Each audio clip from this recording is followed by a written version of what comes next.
Uncle Jimmy, you're so silly. Dancing Jim Ryan, you fight for us like a lion. All hail our Lord and Savior, Jim Ryan. I feel better now. Wow. There we go. That was for everyone's for a good reason. That's ears. Oh, Jesus. What's up, everybody? Welcome to episode 14 of the PSN Party Podcast. I am your host, BMG. I am joined by, who will review absolutely anything. I'm a Ghostbuster Ash. Good evening. Good evening. That is true as well. That's it. My co-host, the American soldier, SSGsentienl. Good evening, sir. Hey, what's up? And the British MA lawyer who could rival any American lawyer, Luke Steele. How are you this evening, sir? Very well, thank you. Yeah, thank you for asking. Good. Did you all like my song? Did you inspire you to get behind Jim Ryan to fight for us all? 8 out of 10. You need to get ready to do some music, and that can be a proper intro. That's what I want. Yeah. I'll get one of them. What's them blowy things that you go left and right with? What are they called? I can't remember what they're called. Not bagpipe. No, you don't go left and right with panpipes. Or you mean a harmonica? Harmonica, that's it. Yeah, I do. That. That's a panpipe. Harmonicas like that. Who would have thought of a fan pipe, whatever you call it, bandpipe, bowl pipe, whatever it is? You know. I don't know. Anyway, who cares? Panpipe. Anyway, tonight's topics include Hogwarts Legacy for last gen being delayed yet again. No surprise. Sony's forced to release secrets, but also they think Xbox is against them. Or are they? And some other topics that I can't remember, plus 20 questions. We're going to be playing that this evening. But before we get into all that goodness in the PlayStation world, let's find out what everyone's been playing. Mr. Luke Steele, sir, what have you been playing over the weekend? Seems like, what day are we? We Wednesday or we Thursday? Wednesday today. What have you been playing, sir? Yeah. Wednesday. I've been playing a couple of different things. So I've been playing a lot of Gran Turismo 7, both VR and non-VR. Mostly non-VR, actually. The VR is great, but it's extended periods are difficult sometimes. So a lot of that, I just really, really love that. And I'm quite surprised because I've never really liked sim races apart from Forza Motorsport 4. That was kind of the one I was fairly into back in the day. So it's been awesome to actually play that. And really enjoying it. Looks amazing. HDR is incredible on that game. It's really good. So I've been playing that. I've been playing more PSVR 2. So some of that. Plus, I picked up Pistol Whip, which is a really cool, it's like a on the rails shooter come rhythm game essentially. So you kind of shoot along the beat. It's a bit like Metal Hellsinger, but just straight down, and it's got kind of bespoke tracks. It's really, really good. You have to dodge as well in VR. So I was really impressed by it actually. So I've been playing some of that. Some other bits and bobs for VR, and Wolong. Been playing a lot of that. Love that. That's great. And I've also been playing some Battlefield 2042 because it's the PS Plus monthly, kind of the big game. And I'd heard it was a bit better than it was now than launch, so tried it out. And I'm actually quite enjoying it. It's quite good. Looks great as well. Yeah, it's a good game. I've got it because it's on obviously Game Pass as well. Because I've been playing on EA Play.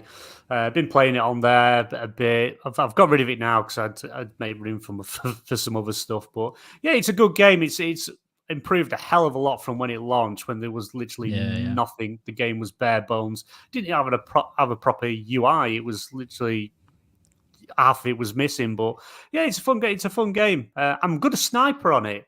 I'm good at just like sitting out of the way, sniping people. Normally the minute I run on the battleground, I'm just shot, blown up. Some robo dog trying to hump my leg and shoot me at the same time. But it's a good game. It's a good game. Sentinel, what about you? What have you been playing? I actually went back to playing Grand Theft Auto 4. It's kind of one of those games that I just keep going back to. Well, you know what? Before that, I played Grand Theft Auto 3.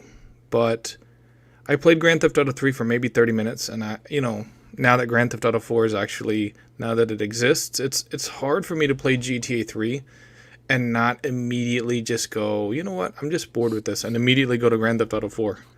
So, been playing a lot of Grand Theft Auto 4. And I was planning on going through, and cleaning up some of the achievements for GTA 3, but unfortunately, with Grand Theft Auto 4 out in the wild, it's hard for me to keep playing GTA 3 when GTA 4 is around. Kind of awkward, I know, but it's weird. It's like with Vice City, it's not like that because there's no other Vice City alternative. But with Grand Theft Auto 3, I like the newer version of Liberty City better. So that's what I've been playing pretty much. Oh, so why not GTA 5? The superior game that we need to keep going for another 10 years. Oh, Jesus Christ. Fuck California. I hate the whole California vibe. I love the dark, gritty feel of Grand Theft Auto 4 and the new age hipster bullshit that you find in Grand Theft Auto 5. I'm just not a fan, I mean, it's fine in real life, but in a game, it's like, I'm just not a fan of that shit. It's like Grand Theft Auto 4 should be dark and gritty and violent and about crime, and GTA 5 is just so... It's like a shell of what Grand Theft Auto should be. So, put together, yes, it's a technical marvel, but as far as the soul of the series, it's just not there. So I choose Grand Theft Auto 4 every single time over GTA 5. Well, it's okay to be wrong. Wow, I didn't say I was playing it on PlayStation. Give me a break. If you said that, it would have been fine, because then it would have been greatness. Oh, I see. That's gone now. Too late.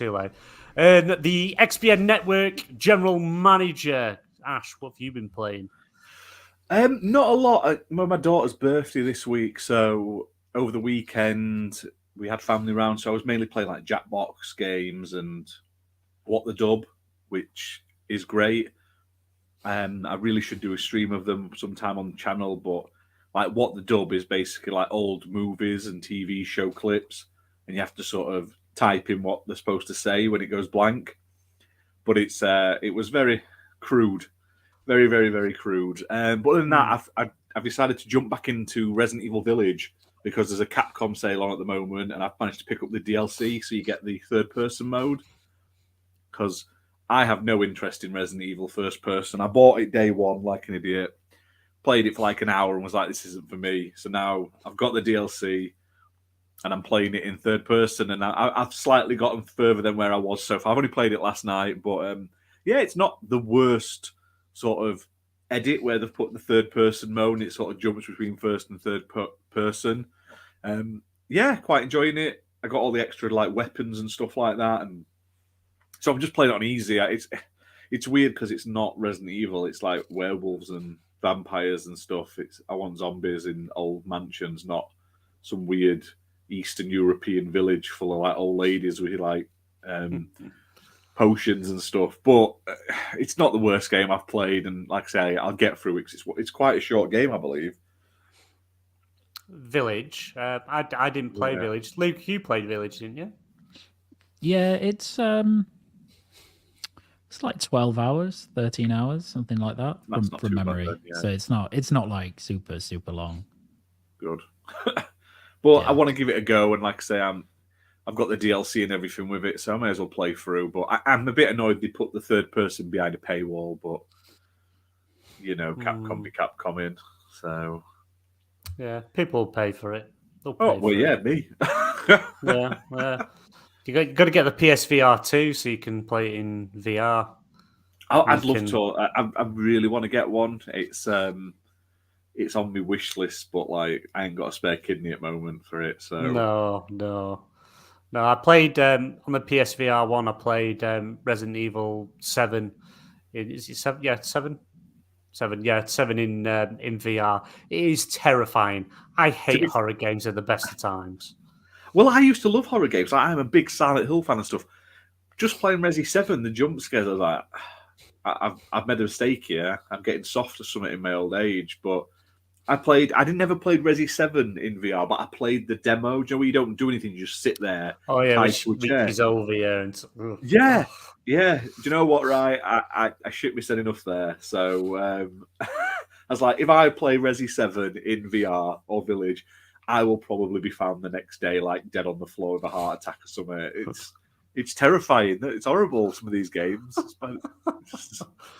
Yeah, they're not fun. Yeah, I love horror films, love horror TV shows, but when it comes to horror games, it's just like, no, because I would not walk through that door because I'm not stupid, but you have to walk through that door. And it's like, oh! No, yeah, it's like Resi Village right at the beginning. You see things like running through the trees and stuff like that and like pulling a body away. It's like, why am I following them? I've just been in a car crash.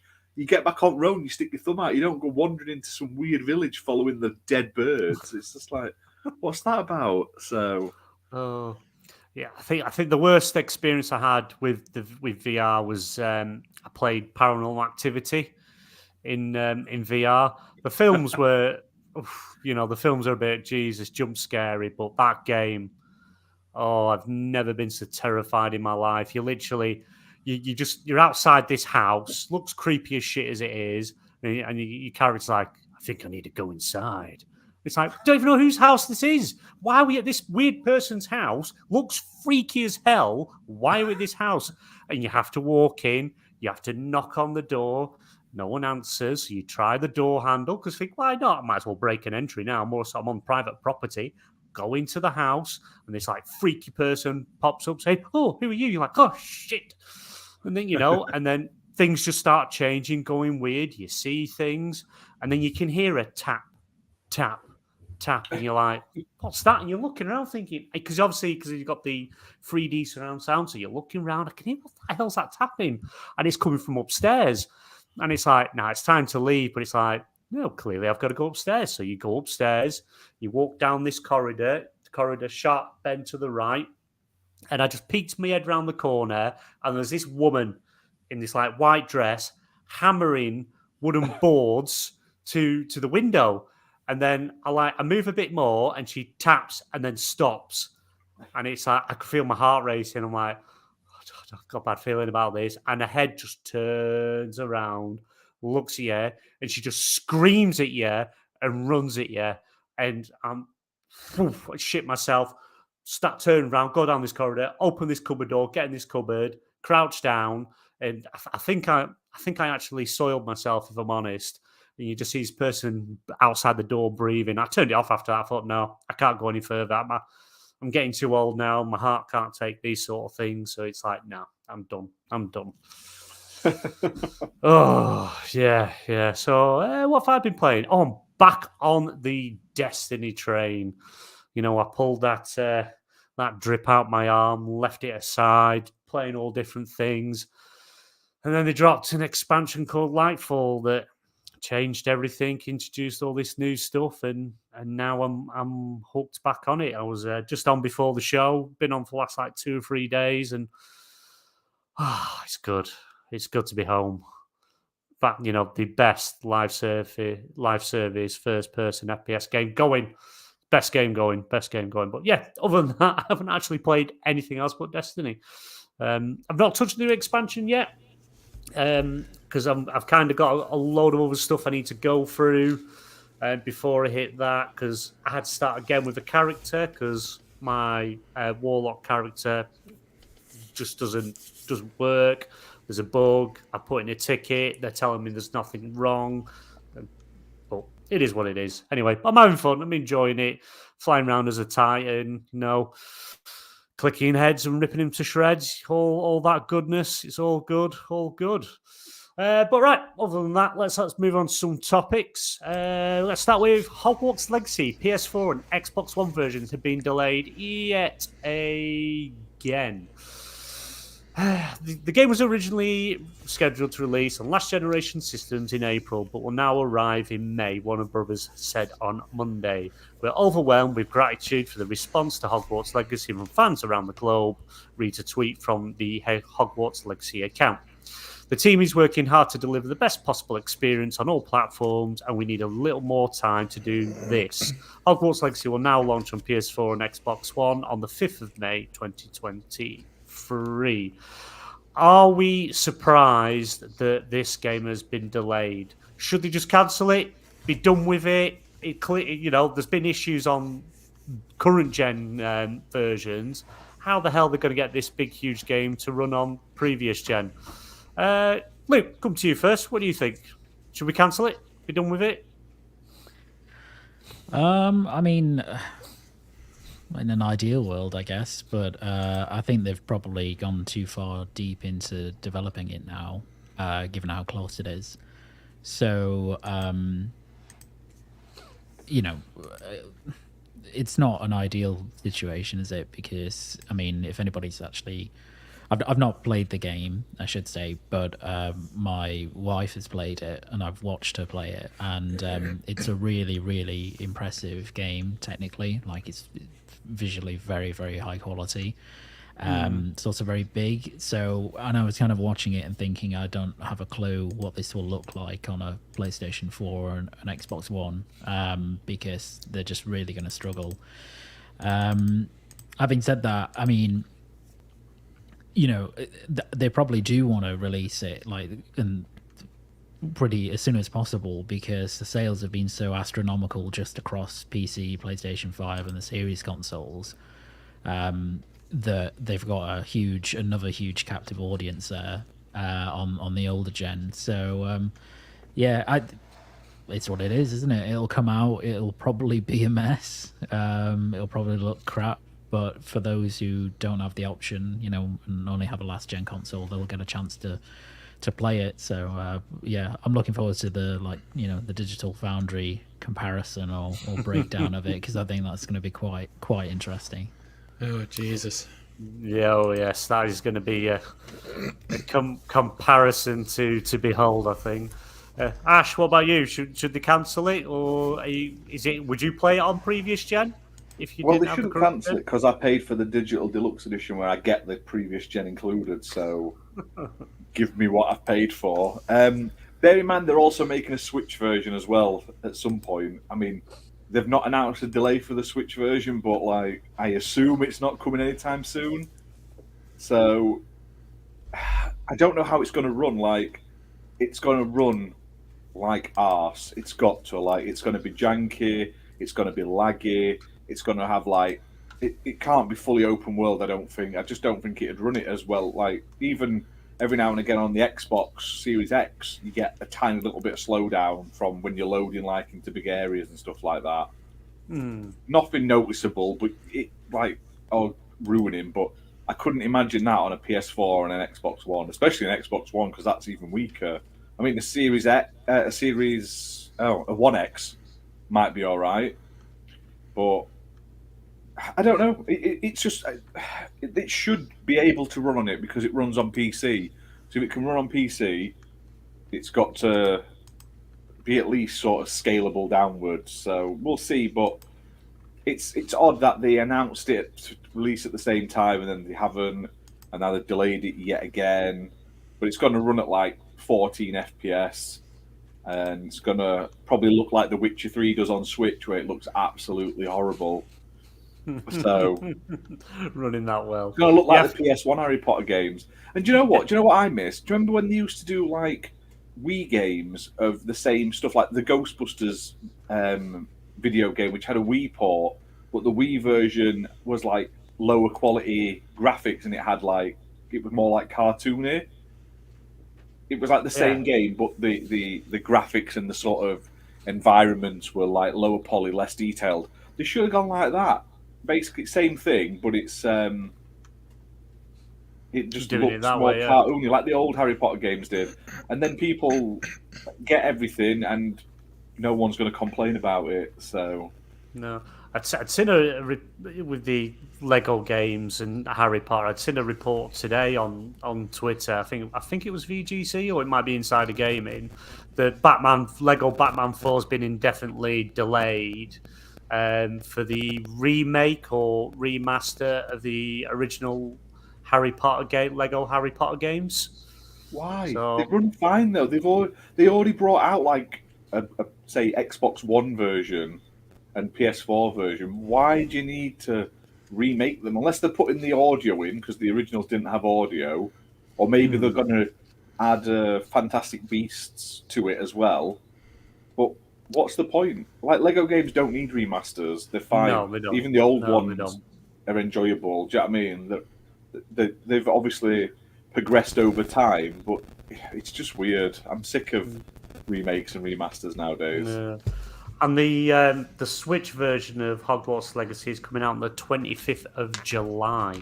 No, it's not. It does. It says, well, No, it's not. scheduled for now, 25th of July, but we'll see. We'll see. What about you, Sentinel? Are you going to be all over this, or are you going to be in the camp of stop wasting funds and time and just cancel it and be done with it? Yeah, you know what?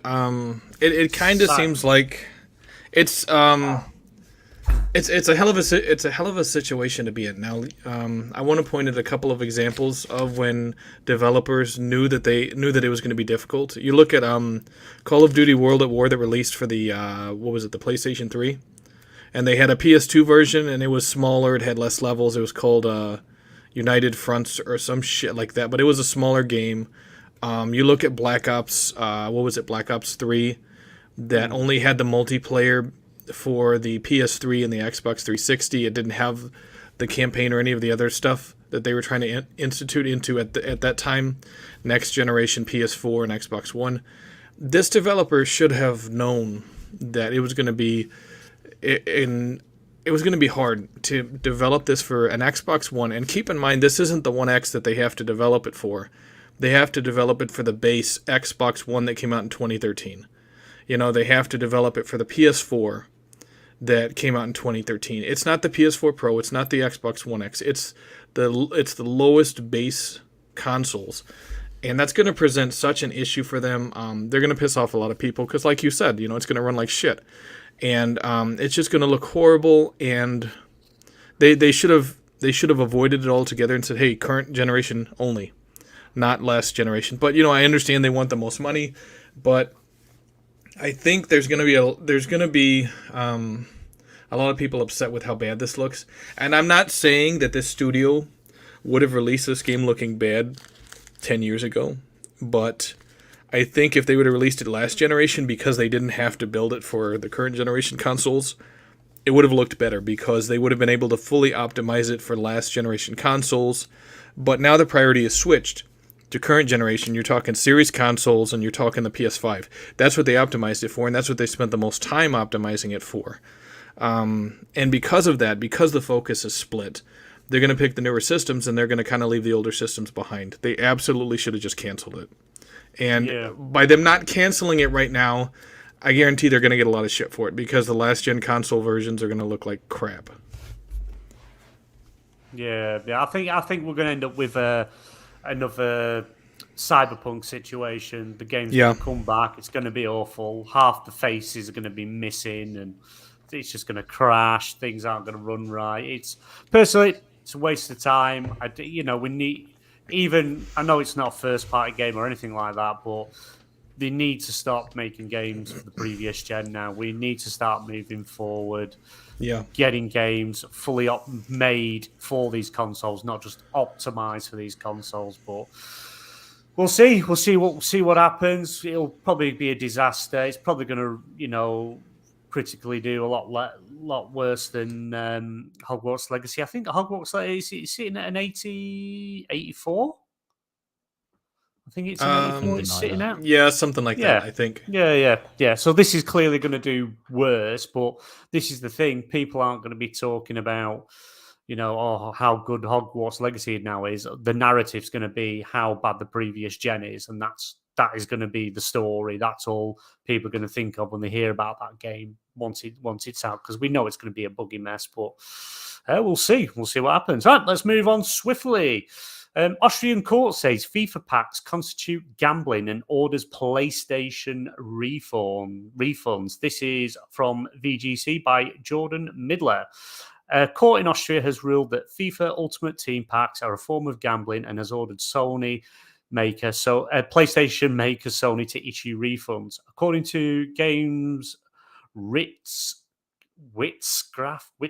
something like that, a small court in the district of Hermagor found in favour of several Austrian FIFA players who sued Sony back in 2020.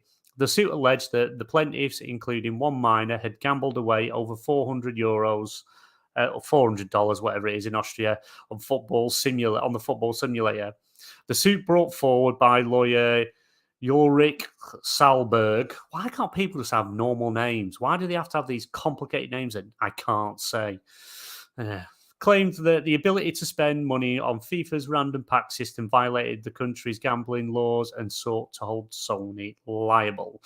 Now, according to the report, Sony has been ordered to repay 338 euros 26p, although the company has yet to respond to the judgment. Jesus Christ, I really should have read this ahead of the time.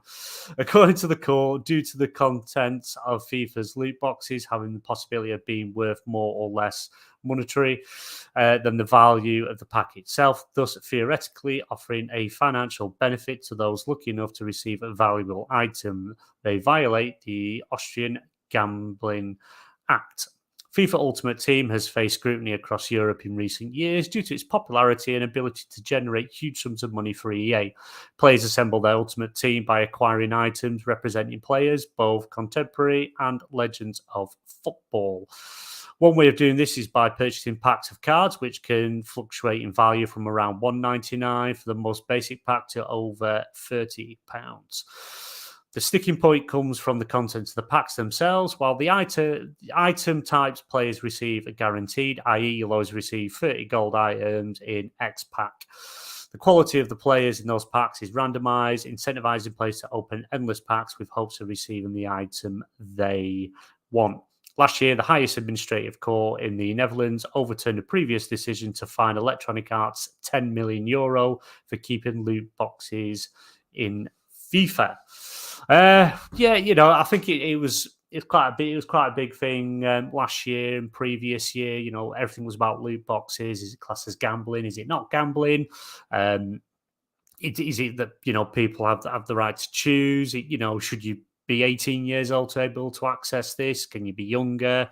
We've been on a games consoles, which is generally aimed at a younger audience, but why aren't they going for Xbox as well? You'd think, and Steam, because you can get all these games on there. I'm assuming no one's bought them through them, or maybe it's because PlayStation's a bigger console in them countries, and that's where everyone plays it. Maybe, I don't know. Luke, no, Ash, I'll come to you first. We'll come back to it. Should loot boxes actually be banned completely, or is there something they could do to improve it so kids don't have access to these loot boxes? And do you consider it gambling? I hate loot boxes in most games, but then I also get why people put them in. They're great for funds, they make money. People like that randomized sort of, what am I going to get? But there needs to be some sort of stricter sort of, like that they're trying to implement. There needs to be more done to sort of stop kids being took advantage of, basically, especially in FIFA and stuff like that. I'd much rather there was better ways to make money in games, but obviously they do loot boxes because they must make a majority of their revenue comes from these loot boxes. I would rather see, I like season passes and battle passes over loot boxes. I like sort of things that keep you invested in the game. But it's a tough one, isn't it? Who are we to say how people spend their money as well? If someone wants to buy an imaginary FIFA card for £100, fine. There's people that want to go out and spend 200 quid on a night out and getting pissed. It's hard to judge. We all have our things that we like to spend money on, and we can't tell people how to. But there's got to be a way to make it safer for kids and lock it down. There is parental controls, but parents don't ever use them. We need to kind of stop the parents from letting the kids do it. Like, maybe you have to have parental controls automatically on, and you have to switch them off or something like that. I don't know. It's a very sort of deep topic you could talk about for hours and hours and hours. But more needs to be done. I do agree that most of them are a complete waste of time and money, like Muppet says and stuff like that. And I would like to see better systems to make money, because I totally understand devs need that money. Companies need to keep getting more money in and stuff like that. But do better content, do more regular DLC drops, stuff like that. I don't know. There's got to be better ways to do it. So, would you class it as gambling? It kind of is, but it's just like pachinko machines and stuff like that. It's like those things you get in supermarkets where you put a quid in and you get something out of it, but you don't know exactly what you get. It's like Pokemon cards. You buy a packet of Pokemon, you don't know exactly what Pokemon card you're going to get. It's all the same. It's a digital form of, like I say, it's literally buying like booster packs of card games, but on a digital storefront, basically. That's all it is. Is it really gambling? It's addictive, like gambling. You are sort of using money to get a prize as such, but is it gambling, or is it like going to slot machines and putting like 50 quid or 2p's in the hope of winning a £5 teddy? Do you know what I mean? Yeah. It's all that sort of luck-based style. So, in a sense, it is gambling, but you don't win money from it. And that's where it gets a bit weird, in my opinion. So, yeah, it is a bit of a tough one. But Reddit is right. It's predatory because it targets children. That's what needs changing. But it's buying a loot box is exactly the same as buying a booster pack for a Yu-Gi-Oh, Pokemon, all those kids' cards games where they're randomized. You pay so much, you get so many cards. That's exactly what it is. Sticker packs. It's literally like buying a packet of stickers, and they sell them in the shop to kids for £1 a packet. It's the same thing, but how do you regulate it unless you stop people being able to buy them without sort of ID or something, and age ratings and all that stuff? But then parents just stick kids on. Like, I used to work in a game shop, and the amount of times parents had come in for a 7-year-old and buy Grand Theft Auto, they don't care. Parents don't give a shit, and we know it. So parents are bad. Shame on you, parents. That's it. Shame. Yeah, shame on parents. It's all your fault. Where's my bell? Where's my bell to ring? Shame. Yeah, it's not for me. I personally wouldn't spend that much on the FIFA packs. I don't get the appeal of it when you can literally just play the normal game on like exhibition and pick whatever players you want. Do you know what I mean? What's the point in it's like fantasy football, what we like a pay to win thing. But then I also don't play like Genshin Impact where you have to pay to win on that. But people do. It's I can't judge as such though. So No, that's fair. That's fair. Sentinel, what about you, sir? What do you think? Is there something they could introduce to maybe curve it, change regulations, have government step in, and do you consider it gambling? I mean, you're not like Ash said, you're not really winning money, but you're winning something that's worth. It has value in the game, and Ash is right about the parents not giving a shit, unless, of course, they get like a $10,000 bill. A couple years ago, the parents were pissed because this kid spent like $10,000 or some shit in FIFA, and they were like, "Oh my God, what's this $10,000 thing on my?" It's like because they're not watching their kids and they're buying all this stupid stuff on here, that's in game essentially. This is the solution for any type of loot boxes, microtransactions.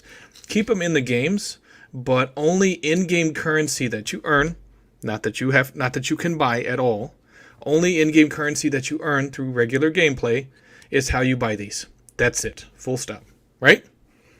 Because then Yeah, because you pay $70. It's now $70, the regular price for video games. You pay $70, and everything that the video game has to offer is already included. Any of those loot boxes, any of that microtransaction shit, okay, you earn in-game currency. You don't have to pay for it now. That's the answer. And I know a lot of these game companies, they don't want to hear that, but it's like tough shit, because what they're doing is predatory. Reddit is exactly right. And the way to stop that is say, you guys can keep these in your games, but now the only way people can buy them in-game is through in-game currency. They can't use real-world currency anymore. That's it. Well, no, that's fair. They need to regulate this somehow. Something they must be able to do to change the habits, or even have the individual cards that you can buy so you know exactly what you're paying for, but charge more for them. Pay a low amount for a loot box and take the risk, or buy if here's every day or every 2 days, a week, whatever, rotate new cards in. You can buy individual cards, but you're paying a lot more for them than you know what you're getting, I suppose.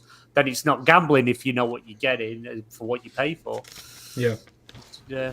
What about you, Luke? What do you think? Should we chastise all parents that are letting these little people buy loot boxes and spending money on their card because they're stupid enough to give them? Little shits. They're little shits. You can call them little shits. We're all adults here. Right. So we'll have to edit that out.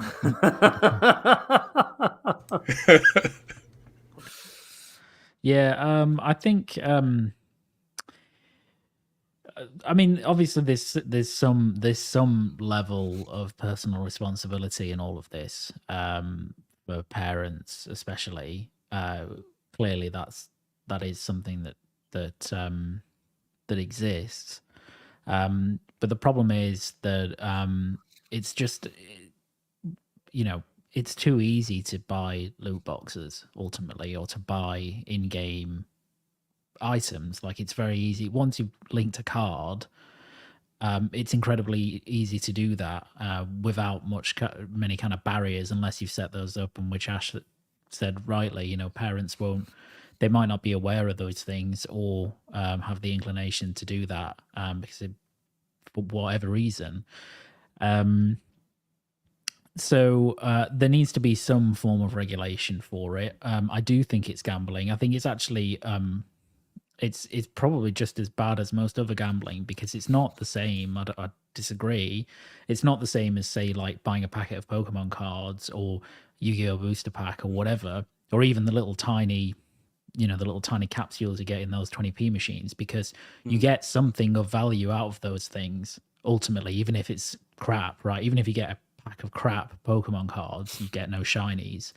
You get cards. You can sell cards. You can't do anything with FIFA Ultimate Team cards. They exist solely in the game. You can't resell them. You can't trade them. So you have literally nothing that you can get value back on. And that's a problem, because it means that it's more akin to something like, even worse, something like, going to a casino where you could put money in and effectively get nothing out of it. Now, you could, at least at a casino, I guess you can win, you can make a load of money potentially. It's all a game of chance. But here, it doesn't matter what you do or how you do it. Ultimately, you will not get anything back from your purchase. So that's the primary reason I think that it needs to be more heavily regulated. That, and as Redda said in the chat, it is predatory towards children, younger children. Adults do it as well. Let's be clear on that. People, lots of people have spent money on FIFA Ultimate Team who are adults. But obviously, if you're an adult, you're fully cognizant of what you're doing. You might fall into addictive gambling behavior, but you are aware that you're spending money and that this is costing, those funds are gone. A child doesn't know that, but it's I'm glad there's more scrutiny being applied to it. In the UK government have they've been petitioned to include loot boxes in the Gambling Act. because it doesn't include it currently. So loot boxes just don't fall within the purview of that legislation. Therefore, they're not at the moment gambling. I think as of last year, they were considering amending the Gambling Act to include them, but it's a process that's going to go on for probably quite a while, because ultimately, a lot of this stuff is going to be pretty intensely lobbied, because it makes, the likes of EA and other companies an enormous amount of money. I think the only saving grace is that actually, if you look at the way that the industry is going, and it has gone in the last couple of years, loot boxes are being phased out pretty significantly, and developers and publishers are leaning more towards the battle pass model and cosmetic purchase model, where exactly what you're getting, and therefore it's not gambling at all, because there's no chance in it. There's X item and you pay for it. So that's good. Really, the last bastion is pretty much EA at this point, right? Because they have it here, they have it in Madden as well, I think. Even in Overwatch, which kind of arguably sparked off the whole loot box kind of trend. Overwatch 2, they dropped the model, and you just have a battle pass now. So yeah, I think it needs to change. It needs to be more tightly regulated, because I just don't really think there's that much of a place for it in games. But EA especially will keep pushing for it not to be. Yeah. And it's also, I think it was Muppet that was saying it in chat that Microsoft, Sony, Steam, all the rest of them, they all get a cut from all these loot boxes, that are being bought on the console. So they're not going to exactly, move quick to do anything. But I suppose another thing to sort of consider as well, the FIFA license is up this year, isn't it? Or is it next year? Is it this year the last FIFA game from EA before it goes to Football Club? Yeah, I believe so. Yeah, I think this year might be the first EA football year, Club. whatever they're calling it. It's like, will that, because obviously now the FIFA license is coming to an end. How does that affect like Ultimate Team and the FIFA games? Do they get delisted because they no longer have the license to publish them? Will then all these old FIFA Ultimate cards that people have been buying, the digital cards have been buying for these games, are they obsolete? Are they gone because you no longer have the right to use them?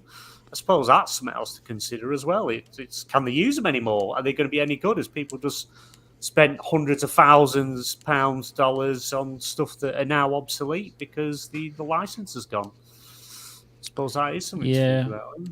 I think presumably there'll be a license holdover for a period under the old games where they'll continue to be able to use that license till the end of life of those games. And in any case, you don't carry over any Ultimate Team stuff from year to year, as far as I'm aware. As in, do they? Right, I have no idea. If you get your packs in FIFA 22, when you go to FIFA 23 and you do your Ultimate Team stuff, you just start all over again, which is even worse, arguably. Jeez, So, and that's why people often. That's why a lot of the FIFA games have such kind of long lives in terms of player population, because a lot of people are quite heavily invested at that point in terms of Ultimate Team, so they'll just keep going. But it's an interesting question. We'll see what happens, but get ready for EA Sports Football Club Ultimate Packs. For the next FIFA, not even the next FIFA, the next EA football game. That's it. Yeah, the next EA game. We'll see. We shall see. Right, let's move on to the next topic. Ubisoft reportedly closing down several European offices, including Ubisoft Benelux, and I'm pretty sure that studio was working on one of the official, unofficial, announced Assassin's Creed projects as well. This comes over from Insider Gaming.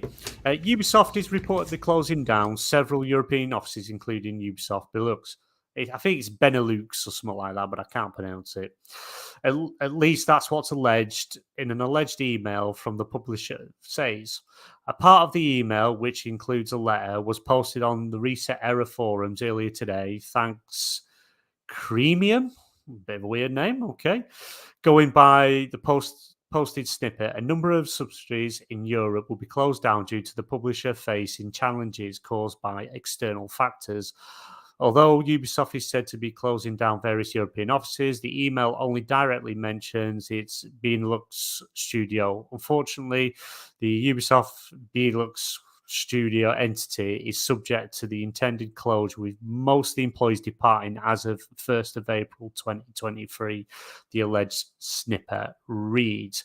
We've included a snippet from the Ubisoft letter as posted on the Reset forums below. As we all know, the market is constantly evolving, and as an organisation, we need to keep up with it. At this time, Ubisoft is facing several challenges due to external factors, such as the decline in sales volume of physical games in favour of digital sales, the centralisation of marketing by digitalising all our communication channels, the shift from major retail releases to free-to-play, mobile and seasonal games, and less major physical shows. To meet the challenges of the future, Ubisoft's management has decided to close a number of subsidiaries in Europe. Unfortunately, the Ubisoft Benelux entity is subject to the intended closure, with most employees departing the 1st of April.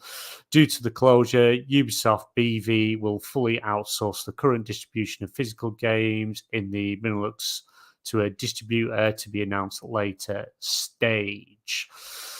Are we surprised that we're seeing more layoffs and things like that? Businesses like Ubisoft, Take-Two's another one, cutting staff down, closing studios, focusing more on, the main projects like Assassin's Creed. Is this something that, is it a surprise to you guys? Is it something you expected to happen? Or is it Yves Guillemot's got too many lawsuits for sexual harassment? Sentinel, come to you first, sir. I think Ubisoft has had a lot of problems. And, I mean, them closing studios isn't really that surprising. Anytime the economy fluctuates heavily, you're going to see a lot of big tech companies. And companies like this, lay off people, close studios. It's just because they're preparing for the incoming recession. But for Ubisoft particularly, it could be more than that. They've had sexual harassment problems. They've had issues where the upper management does not listen to lower management, where they have, there was an employee at a Q&A session that the boss of Ubisoft held with all their employees, and the employee said we should be setting trends, not chasing trends. And I think that's exactly right, especially with Ubisoft, and that's their problem. That, of course, leads to things like this, where studios close because they're not selling enough games. They're not building enough hype behind their brands. It's just one problem after another, and I absolutely believe that if the boss of Ubisoft would listen to his employees, and they would really be much more efficient with their time, and they would be a lot smarter with how they approach projects, then you wouldn't see, even during times like this where there's that looming recession, there wouldn't be as many layoffs. There might be some layoffs because it's going to be harder to keep these people, but there wouldn't be anywhere near as many as there have been. It's just because Ubisoft hasn't gotten they haven't had their, and I referenced this before, they haven't had their Battlefront 2 moment. Like how Electronic Arts kind of, they got their ass handed to them by Kathleen Kennedy and Disney over Battlefront 2's bullshit, which was, of course, microtransactions, loot boxes. At that point, they said, okay, we made a mistake. They ran and made Jedi Fallen Order, and of course, it was a huge hit. It was single player. But my point is that Electronic Arts learned, because they made a huge mistake. They learned from it, they moved forward, and they're really trying to give us single-player games, that was their problem. That was the biggest problem they're having. Ubisoft has a number of problems, and until they have that moment where they finally say, okay, we've screwed up, now we need to start creating solutions, you're going to keep seeing problems like this. I don't know if they're going to close any more studios, but it's like it's hard to say at this point because Ubisoft might be gone within 2 or 3 years. They might go the way of THQ. You remember back in the day, THQ made the Saints Row games, Red Faction, a whole bunch of other games, but they're no longer with us because they couldn't get ahead of their problems. And they couldn't find solutions to fix these problems. And because of that, they're gone. So if Ubisoft doesn't get ahead of these, they're going to be gone just like that. And it's going to be more than studios closing. It's going to be an entire publisher closing. Yeah, it just seems that they're so disorganized. They've had project after project after project cancelled. They're being, they're sort of in a position where they have to make Skull and Bones, which a game shouldn't even exist. It was announced, it got delayed, should have just been cancelled, but they're obligated to make it because they receive money and they have to make it and put something out. So that's putting teams' time into a game that nobody actually wants. You could see it when you watch the events that they had, and that they're almost like the fake smiles, like pretending how much they love these games, and it just seems that it's another, I think, nail in the coffin to get rid of management. Really, things need to change. I understand businesses have to adapt and change to to how things are going, where the markets are going and things, but they've taken so many gambles on games, cancelled so much. Staff literally told you had to fix Ubisoft's problems, instead of management taking responsibility and directing the company, putting all their onus on the staff anyway. I don't know. It's hard. It is hard, and it's a shame that all these people are gonna be out of work. Yeah, digital games are becoming more and more popular than buying a physical game, and that's just only going to increase over time, and eventually one day in the future buying a physical game won't even exist anymore. Everything will be digital download, whether buying it on your phone, buying it on your watch, buying it on your console, buying it on your PC, and having it instant access. That's the future we're going to. Luke, what do you think? Is this something they could have avoided had they been managed a little bit better, or is this just a natural thing for a company that size, or even are they trying to maybe condense themselves a bit like Square Enix to maybe make themselves a bit more attractive for a sale? Maybe is that a possibility? I think that's a possibility. I mean, if you look at these layoffs, the Benelux office was based around distribution, as has been mentioned. So physical game distribution, which is just going away basically, or pretty significantly decreasing in terms of its scope and its kind of prevalence across gaming. So I don't think that's too much of a surprise, and there will be other publishers that do exactly the same thing in that sense. I suppose it's just more worrying because I think Ubisoft said we're also going to look at some other European subsidiaries, so not just this Benelux office, but other ones as well. But yeah, I don't. I think every company, gaming companies in particular, many of them, as everybody knows, have started this process of downsizing just a bit because they grew so heavily during COVID, and now the demand for games, even though it's very high, has dropped off because naturally it would do after a pandemic in its full course anyway. And also because economic headwinds are pretty significant, so companies have to be seen to be delivering efficiencies where they can without spending money, and the way you do that is by cost cutting if you can do it. So they're doing this. It's not a pretty thing, but it does happen. Yeah, it's going to keep happening, I think. And I think it just looks worse because it's Ubisoft doing it, and Ubisoft just haven't been doing well, generally speaking. So it's kind of another kind of tick in the box of Ubisoft not performing particularly well and having to make changes as a result. And there will probably be a lot more from them as well. We've already seen they're kind of doubling down into franchises, for example, like Assassin's Creed, etc. So we'll see where they go with it. But yeah, it's not great over there at the moment. But all gaming companies will be looking at stuff like this. So. Yeah. No, that's true because obviously it isn't just Ubisoft.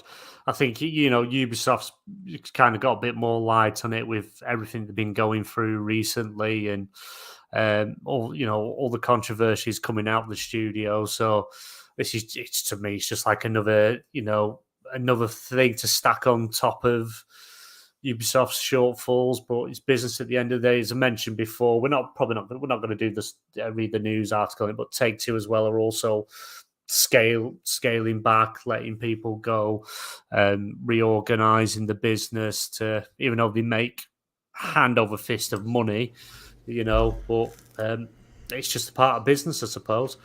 Ash, you being the biggest Ubisoft fan I know, that's you bleed purple last time I checked.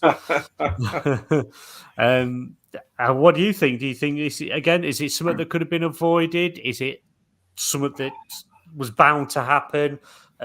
Would a change in leadership possibly have changed the outcome of this? I definitely think a leadership change would have probably. It may have always happened. It may be one of those things that was destined to happen. Not every game company will grow and profit and go from strength to strength forever. There's always a limit. There's always like a peak, and then you drop off. You can only you can't ride that wave of success. Well, you can, I suppose, ride it for quite a while, but there's always going to be a drop at some point. But the problem with Ubisoft is they trend chased way too much over the last few years. They went all in with Battle Royale games in the pandemic, and who thought, you know what, we need 200 Battle Royale games, we need NFTs, we need all that sort of crap. It's just silly things, and they should have focused on the core franchises more. But you say that, other than Assassin's Creed, they've let Splinter Cell die. There's Prince of Persia, they sort of half-arsed remastered that. That's gone away now. So yeah, it's still not been released, has it? Yeah, no, it's on indefinite hiatus now because it was so bad. Oh, Ash, you're gonna make me cry. You're bringing up all these classics. Oh, Jesus. Well, Ubisoft, used to be great. Ubisoft, you'd get a Ubisoft game, you'd get a ton of content in the core game, and then you'd get regular DLC packs. And they sort of went away from that in modern years. They decided, you know what, we don't need to do our classic way. We need to be all in on bending our players over and taking the money off them. And eventually, like I say, it's going to bite them in the arse.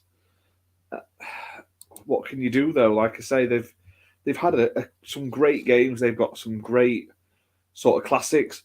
But they always make weird mistakes. Look at that Scott Pilgrim versus the World, where they delisted it when everyone wanted it back. I mean, they finally did bring it back, but they didn't. They made it a brand new version of it that I had to buy again, even if you own the original. They've lost the way with a lot of games. I mean, I really enjoy the new Assassin's Creed, and I know other people in our group didn't, but I thought, for a game, though, maybe not the best Assassin's Creed game in terms of the assassin story and stuff, but from a game, it handled and played great. The combat was fantastic. The only downside to it was there was a lot of open world guff, lots of too many hidden items and collectibles. But they released strategy for that. They released the main game. They released a season pass. The season pass ended. They released another standalone DLC, and then they've released a load of free DLCs every quarter for the last sort of 2 years, plus cosmetics that don't affect the game and stuff like that in the store you can buy. And they've also given away loads of free sort of cosmetics and items and stuff for it through that horrible Uplay app. But they don't seem to want to do that with a lot of their other franchises. They've been clout chasing.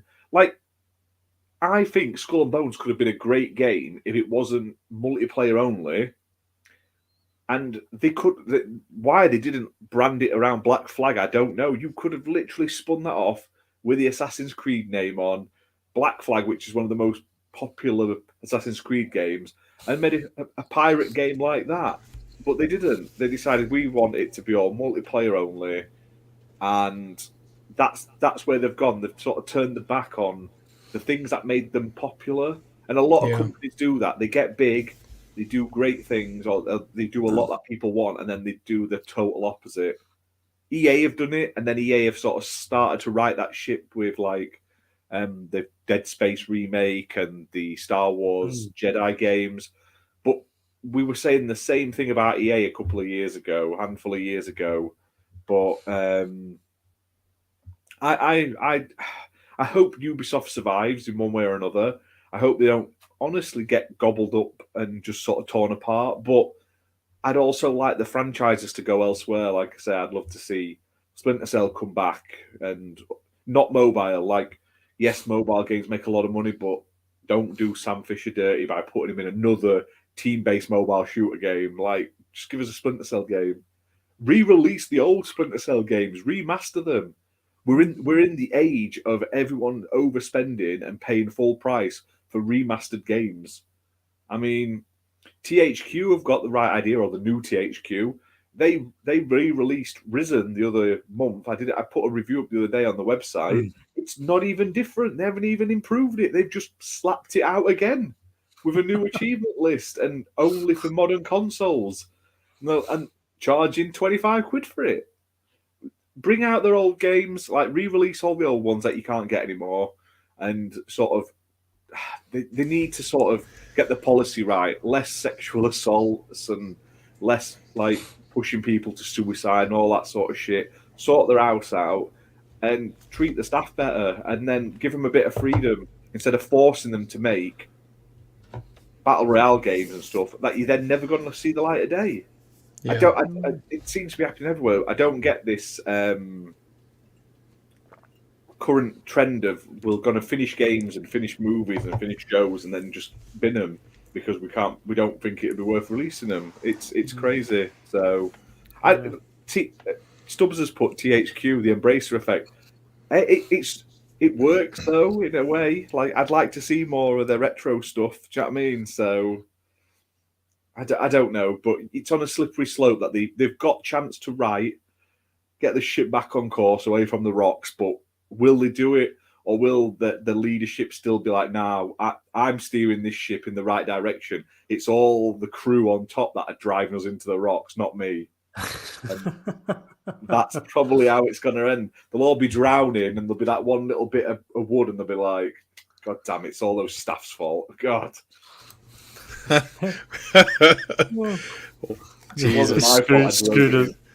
Screwed us again. I wonder if maybe the possibilities that they sell some of this IP off. Obviously, they're never going to let the likes of Splinter Cell or Assassin's Creed go, but they've got all this other IP that they have that they're not even really using anymore. Enix sold off Tomb Raider. I mean. You never know. Never say never. If a company's desperate, and Ubisoft have been very anti being purchased in the past, they actively fought against it. That maybe they would sell off their like unused franchises as such, just to focus on the money making ones that are out now. They make Rainbow Six. Yeah. So like Rainbow Six, which they do a good job of Rainbow Six. That's still going strong. But the problem they've got is they can't make one as good as that. The what is it? Rainbow Six Extraction. No, before that, there was the one before it. Rainbow Six Siege. Yeah, they can't make one as good as Siege at the moment. You know what they need to do? They need to sell. They need to sell Rainbow Six to PlayStation, because seeing as they're not going to make SOCOM, they might as well have Rainbow Six. Yeah, they won't make it though. They won't make it because then they've got a competitor to Call of Duty, and you can't have that in PlayStation. Yeah, I guess not. Yeah. We can't. Jim Ryan's already told us we can't compete with it. We need Call of Duty. Yeah, we need it to save us. And Jim's there on the front lines like a lion fighting for us. Remember that, everyone. He's going to the CMA and he's pulling out Haze out of his pocket and going, look, this is all we've got. We've got Haze. We need Call of Duty. And then Hey, that's why. hey. That's literally why. The CMA that's literally why the CMA are against the deal, because he and the FTC, he whipped out a copy of Hayes and made them play it for half an hour, and they're like, Jesus Christ, this is shit. Awfully he said hey, as in No, hay, Hayes, like that's really straw. I was like, terrible. why the fuck's he got hay in his pockets? Feeding him like a horse. He made him suffer that, and then he made him suffer the last Killzone game for another half an hour, and they're like, no, we can't take it. You can keep COD. We'll fight for you. Please, please stop. Oh my god! Hey, killed last Killzone was good. No, it wasn't. Was it Shadowfall? It was called, I think. Yeah, It was nowhere near as good. PS4 launch game. That was good. You played from multiple perspectives. That's a good game. You know what? I mean, I liked Killzone Shadowfall when it first came out because it was fast moving and shit. But in retrospect, it wasn't that good. So, when are they bringing back that other one? What's that other one? Resistance. Where's that? I want a Resistance game. A new one. You'll never see Resistance again. Yeah, you'll see Forspoken 2 before you see Resistance. Oh, gee. Oh god, that is a scary thought. Scary thought. Hey, you've got 2 years exclusivity on that bad boy. You enjoy Forspoken. Oh, Jesus. Oh, not a game I'm going to play at all. It's, don't get me wrong, some of the people they've got writing it, the good writers, Gary Whitta, good writer, George R.R. Martin, look what he did on Elden Ring. I think he had a bit of a hand in Forspoken, didn't he? Was it Forspoken he had a hand in as well? Yeah. I'm not sure. Ryan will probably say he did. Why? Yeah. Jim the Lion, he'll protect us. God bless you, Jim. God bless you. So I've got posts on my wall of it. Didn't Gary Whitta complain about Forspoken in the end? Like that they... I think he outlined them like the script, so like a rough story, but then they ended up like changing the vast majority of it. So he was like, "Well, that's why it is how it is," and he didn't actually write, what was left in the final game. But still got his name pinned to it. Must be terrible though if you're like a writer like that. Same like film writers, you write a really good script, it's great. And then they butcher it, but they leave your name attached to it, and everyone's like, "This is shit." They're like, "Oh god!" Yeah. But if anyone out there does have 6 copies of a Forspoken Steel book, feel free to send one my way. I haven't got one, so may as well. I said they were finding them. No one I know has got 15 minutes after the podcast, the Forspoken devs will contact you. Hey, we have like 300 copies. If you wear a T-shirt every single podcast, we'll send them to you. They send me 300 copies. I'll wear a T-shirt. I'll wear a cap. We'll put gameplay footage on, and I'll give one to every listener every single week if they really wanted. BMG will even get a Forspoken tattoo. That's it. Right on his head. head. I'm not going that far. Oh, hell no. That's prime retail merchandise advertising space up there. If Marvel Snap sent me my T-shirt and hat, the bastards, I would get the Marvel Snap logo tattooed on my arse cheek. Oh, Jesus. Yeah, better Marvel Snap, I think, than Forspoken. If we were sponsored by Forspoken, we'd be losing like 100 subscribers a day. Oh, yeah. Jesus. That game was DOA. Yeah, it's too bad. All right, we'll get through these last 2 topics, and then we'll go into video game 20 questions. I'm saving the best one for last. It'd be cool to get everyone's point of view on it. We'll get through this one quickly. It's not really much of a discussion, just more of an update for everyone on the PlayStation side. PlayStation 5's latest system update, including Discord support, is rolling out globally. Thank God for that. This comes from Jordan Midler over at VGC. PlayStation 5's latest system update is rolling out globally today, bringing Discord support to the PlayStation 5 console. The update also adds VRR support for players using the 1440p resolution and new UX features to the console. After updating, players can join Discord voice chats direct from their PS5 consoles, as well as use the share screen functionality across PS5 and Discord. That'll be quite a handy feature, actually. I think we'll have to have a mess with that. See if we can get some to work on a live show, maybe. Data transferring between PS5 to PS5, manually uploading game catchers to the PlayStation app using voice commands to capture video clips, and the ability to sort and filter games when adding them to the game list has also been updated as part of the rollout. Well, it's about time Discord kind of came to the PlayStation 5 side of everyone, because didn't they buy shares, like a stake into Discord, and they sort of were the first to announce it, Discord come in, and yet Xbox got it fully integrated first. Discord, is any of you going to use this on your console? Are you going to try and capture some game footage and share that way? That's actually interesting. Discord, because who's watching it on our Discord, for one? And Discord's like super limited in the amount you can put up without paying. But Discord chat is great because we can be in a Discord chat on our Discord, and you can be on Xbox, PC, or PlayStation all playing, but in the same chat, which is great. It's like cross-play chat, but for every game. So I definitely use that. It's great for recording as well if you're streaming. It means we can group stream without having to faff around with all the audio settings and stuff like that. Nice. But for captures, I just use the standard capture stuff. It works fine. I don't think you need to have any more sort of options. Yeah. I suppose someone will want it, but me personally, other than the party chat, it's no big deal to me. No, I'm sure VRR's only just dropped as well. I thought that came last year to the console. I think it has, but it's up to a better resolution now. Right, right. I thought the one today was just for 1440. What was the 1440p one that was introduced? The thing from it. VRR, isn't it? Yeah, the VR. Yeah, the update also adds VRR support for players using the 1440p resolution. Yeah, so it's already there. It just wasn't there if you were playing at 1440p. Ah, right. Okay.